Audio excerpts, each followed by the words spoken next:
అండి. Good afternoon. నా పేరు doctor Sai Prashanth. Medical gastroenterologist and hepatologist. Arka hospital Kurnool నుంచి. జూలై 28 ఏంటి అనంటే ప్రపంచ వరల్డ్ హెపటైటిస్ డే అంట. అంటే లివర్‌కి వాపుకి అవేర్‌నెస్ తీసుకురావడానికి మనకు ఒక రోజు సెలబ్రేట్ చేసుకోవడానికి జూలై 28ని వరల్డ్ హెపటైటిస్ డేగా పరిగణిస్తారు.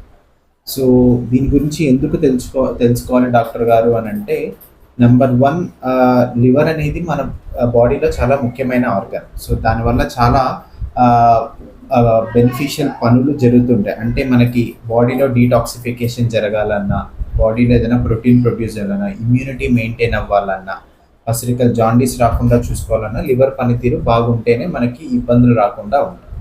బట్ ఏంటి అనంటే ఈ వరల్డ్ హెపటైటిస్ డే మెయిన్ ఉద్దేశం ఏంటి అనంటే ఈ hepatitis B, hepatitis C infection రావడం వల్ల లివర్ వాప్ వచ్చి తర్వాత లివర్ సిరోసిస్, లివర్ క్యాన్సర్ వచ్చే ప్రమాదం ఉంటుంది.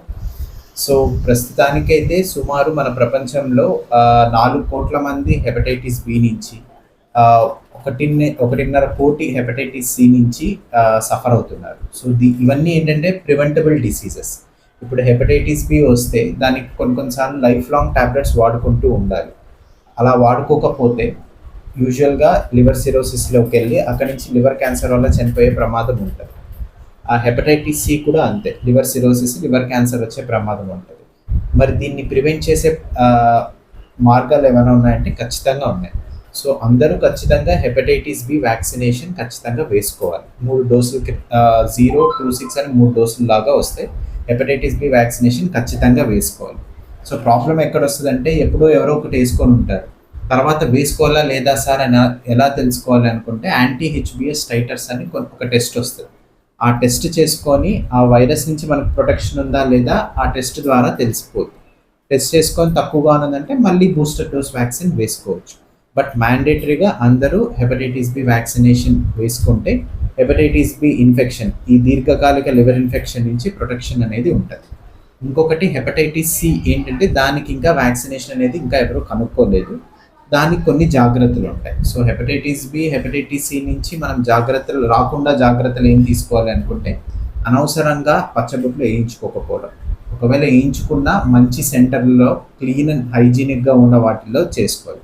ఎందుకంటే ఒకరికి ఉన్న వాళ్ళ నీడిల్స్ మనం వాడితే మనకు వచ్చే ప్రమాదం ఉంటుంది. తర్వాత hepatitis B, hepatitis C infection ఉన్న వాళ్ళ దగ్గర నుంచి వాళ్ళ రక్తం, వాళ్ళ బాడీ ఫ్లూయిడ్స్ నుంచి మనకు టచ్ అవ్వనీయకుండా జాగ్రత్తగా చూసుకోవాలి. ఇంకొకటి ఏంటి అని అంటే నీడిల్స్ ఎప్పుడు షేర్ చేసుకోకూడదు. ఇంజెక్షన్స్ వేసుకునేటప్పుడు కూడా ప్రతిసారి కొత్త ఇంజెక్షన్ వాడుకోవాల్సి వస్తుంది. ఉన్న వాళ్ళ దగ్గర నుంచి తీసుకొని మనం వేసుకుంటే మనకి హెపటైటిస్ బి వచ్చే సూచనలు వస్తాయి. ఇంకొకటి కొందరికి మదర్గా ఉంటే కూడా చైల్డ్కి వచ్చే ట్రాన్స్మిషన్, వర్టికల్ ట్రాన్స్మిషన్ అంటే వాళ్ళకు కూడా వచ్చే ప్రమాదం ఎక్కువ ఉంటుంది. సో మదర్కి కానీ హెపటైటిస్ బి ఉంది అని అంటే డెలివరీ అప్పుడు ఖచ్చితంగా ఒక లివర్ డాక్టర్ని కనుక్కుంటే వాళ్ళని కన్సల్ట్ అయితే ఏం చేయాలి, ఏ మందులు వేసుకోవాలనేది క్లియర్ కట్గా చెప్తారు. ఇదేంటంటే hepatitis B, hepatitis C. But కొన్ని హెపటైటిస్ ఏ, హెపటైటిస్ ఈ అని కూడా ఉన్నాయి. దానివల్ల ఇబ్బంది ఏంటి అని అంటే ఒక్కసారిగా లివర్ వాప్ వచ్చి పసిరికలు 20-30 వరకు వెళ్ళిపోయి లివర్ ఫెయిల్యూర్ వచ్చే ప్రమాదం అయితే ఉంటుంది. సో దానికి ఏం చేయాలి అంటే బయట ఆహారము హైజీనిక్గా ఉండేలా తీసుకుంటే వస్తుంది. ఇప్పుడు హెపటైటిస్ బి, హెపటైటిస్ సి అనేది ఏదైనా నీడిల్స్ షేర్ చేసుకున్నా, అన్హైజీనిక్గా పచ్చబొట్లు అట్లా ఏమైనా పొడిపించుకున్నా, లేకపోతే మదర్ నుంచి ట్రాన్స్మిట్ అయినా వచ్చే ప్రమాదం ఉంటుంది. ఇంకొకటి గుర్తుపెట్టుకోవాల్సింది అన్సేఫ్ సెక్స్. యూజువల్గా డౌట్ ఉన్న వాళ్ళప్పుడు ఎప్పుడైనా ప్రొటెక్షన్ వాడడం బెటర్. ఎందుకంటే దాని ద్వారా కూడా హెపటైటిస్ బి, హెపటైటిస్ సి ఈజీగా వచ్చే ప్రమాదం ఉంటుంది. సో మెయిన్గా గుర్తుపెట్టుకోవాల్సింది మీరు హెపటైటిస్ బి, హెపటైటిస్ సి నుంచి ప్రొటెక్షన్ పొందగలరు ఎప్పుడు నేను చెప్పిన సూచనలన్నీ ఫాలో అయితే. ఒకటి, హెపటైటిస్ బి ఉందా లేదా టెస్ట్ చేయించుకొని వ్యాక్సిన్ వేయించుకోవాలి. నెంబర్ 2, నీడిల్స్ కానీ ఈ పచ్చబొట్లు, టాటూయింగ్ కానీ అవన్నీ అనవసరంగా వేయించుకోకుండా ఉన్నా కూడా హైజీనిక్ ప్లేసెస్లో చేయించుకోవాలి. అండ్ నీడిల్స్ ఎప్పుడు షేర్ చేసుకోకూడదు. ఇంకొకటి డ్రగ్ అబ్యూజ్, అంటే మామూలుగా మందులు వేసుకుంటూ ఉంటారు కదా, ఐవి డ్రగ్ అబ్యూజ్ అనేది కూడా మనం ఎప్పుడు చేయకూడదు. ఈ మూడింటి నుంచి మనం దూరంగా ఉంటే హెపటైటిస్ బి, హెపటైటిస్ సిని మనము దీర్ఘకాలిక రోగం నుంచి బయటపడడానికి ఆ, అంటారు అవకాశం ఉంటుంది.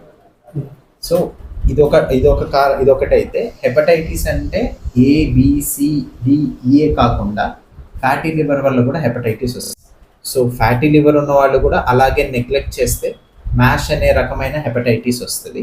దానికి కూడా ఏంటి అని అంటే బీపీ, షుగరు, థైరాయిడ్, ఊబకాయం ఈ 4 ఉన్నవాళ్ళు యూజువల్గా రెగ్యులర్గా చెకప్ చేసి ఎక్సర్సైజ్ చేస్తూ ఉంటే మనకి ఇవన్నీ ఏంటంటే మన చేతుల్లో ఉన్నవి. ఇవన్నీ మనం మందుకి ఈ వేరే చెడు అలవాట్లకి దూరంగా ఉంటే హెపటైటిస్ మనం కంట్రోల్ చేసుకోగలం. ఓకే, మెయిన్ థింగ్ ఈ హెపటైటిస్ డే జూలై 28 మెయిన్ ఉద్దేశం ఏంటంటే hepatitis B, hepatitis C target చేసుకొని తగ్గట్టు సూచనలు ఫాలో అయ్యి వ్యాక్సినేషన్స్ కరెక్ట్గా వేసుకున్నామా లేదా చూసుకొని ఇన్ఫెక్టెడ్ నీడిల్స్ దూరంగా ఉండి ఇంకొకటి ముఖ్యంగా గమనించాల్సింది బార్బర్ షాప్లో రేజర్స్ ఎప్పుడు షేర్ చేసుకోకూడదు. ప్రతి ఒక్క పర్సన్కి మారుస్తూ ఉండాలి. అలా కూడా ఈజీగా మనకు తెలియకుండా హెపటైటిస్ బి, హెపటైటిస్ సి వచ్చే ఛాన్సెస్ ఉంటాయి. సో రేజర్స్, నీడిల్స్, వాళ్ళు వాడే టూత్ బ్రష్లు కానీ వీటన్నిటి నుంచి మనం దూరంగా ఉండాలి. మెయిన్గా వ్యాక్సినేషన్ గురించి అవేర్నెస్ కోసం ఈ హెపటైటిస్ డే అనేది సెలబ్రేట్ చేసుకుంటాం. సార్,